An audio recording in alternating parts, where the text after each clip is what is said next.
Yo siempre he tenido la convicción de que enseñar a escribir no es posible, y que es posible enseñar a leer, y que el oficio de la escritura es un oficio en primera instancia bastante solitario, donde uno puede ser acompañado en la edición quizá, pero como que hay toda una instancia que depende bastante de lo así llamado y tan ambiguamente el talento, una capacidad realmente innata o previa de narrar, que no está confirmada necesariamente por la cultura o por la instrucción académica, ni mucho menos, pero que hay gente que la tiene y gente que no la tiene, sin más, y que por lo general la gente no la tiene, porque es muy complicada, es muy difícil de tener. Pero sí es posible todo un aprendizaje, y eso también lo he aprendido bastante en este país, donde yo creo que el psicoanálisis o toda la terapia psicoanalítica en general se ha como transferido a la edición literaria en un punto. Me gustaría saber cómo es tu experiencia en los talleres.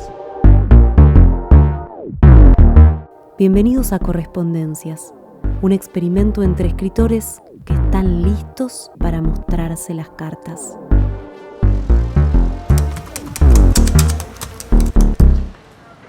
Pues fíjate que comparto esto de que esta duda sobre si es posible enseñar a escribir o aprender a escribir desde el otro, porque supuestamente el aprendizaje es un camino personal, ¿no? Como decís, un camino muy solitario, de acierto y error, de encontrar no solo tu voz, sino cuál es tu mirada del mundo, porque muchos nos enfocamos en la voz. Sí. Y sin embargo, la mirada del mundo sería donde está realmente el recuadro ontológico de lo que escribimos, el paisaje del mundo, ¿no?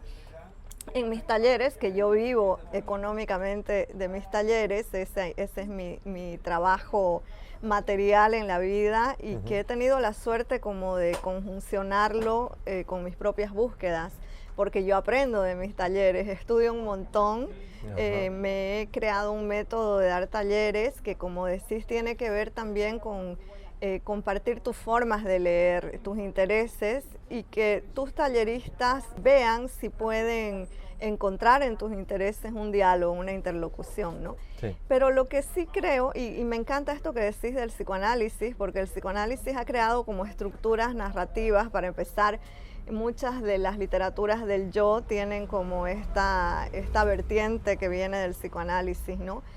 Freud es uno de los primeros en escuchar el relato femenino, por ejemplo, y de encontrar ahí lo que Jung diría un ánima. Pero sí creo que es posible enseñar estrategias de escritura. Sí. Ahora, lo que se haga con esas estrategias es búsqueda personal, ¿no? Tiene también ahí una hermandad con las artes plásticas, creo.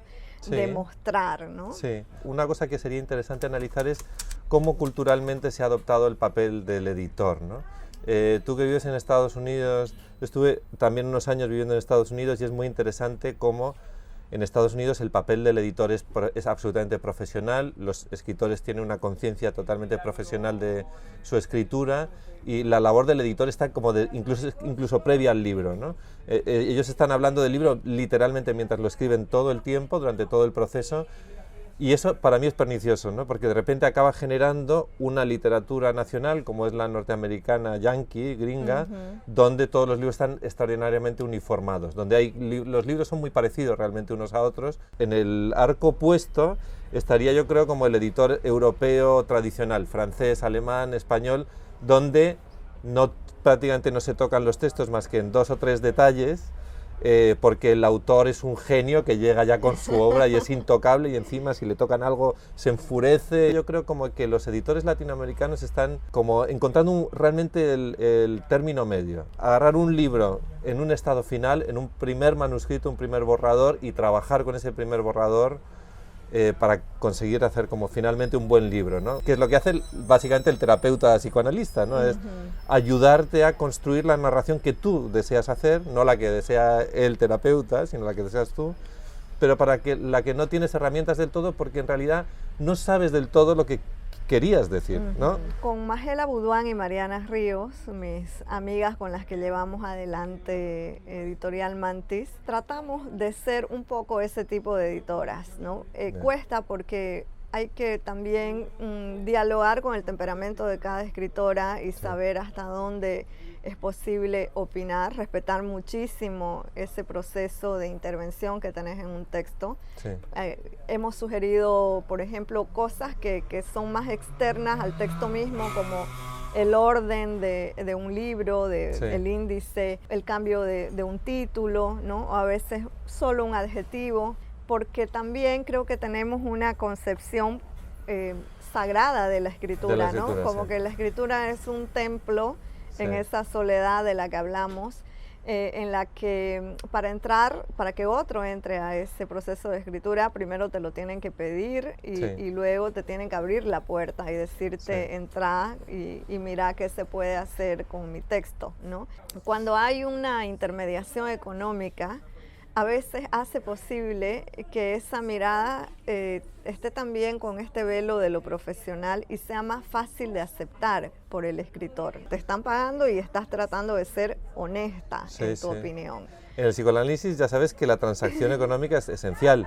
Ah, o sea, para Freud tenía que haber una transacción económica y el dinero tenía que tocarse, o sea, no se podía hacer... Claro, o sea, hoy no se podría... Claro, o sea, Freud un psicoanalista ortodoxo te diría que crédito. tendrías que pagar, digamos, en papel moneda Ajá. a tu terapeuta después de cada sesión y que ese intercambio forma parte, digamos, de ese pacto, digamos, de construcción compartida, ¿no? que hacen. ¿Es posible un aprendizaje técnico de la escritura o no? O sea, al margen de que exista o no, porque básicamente es una visión postromántica,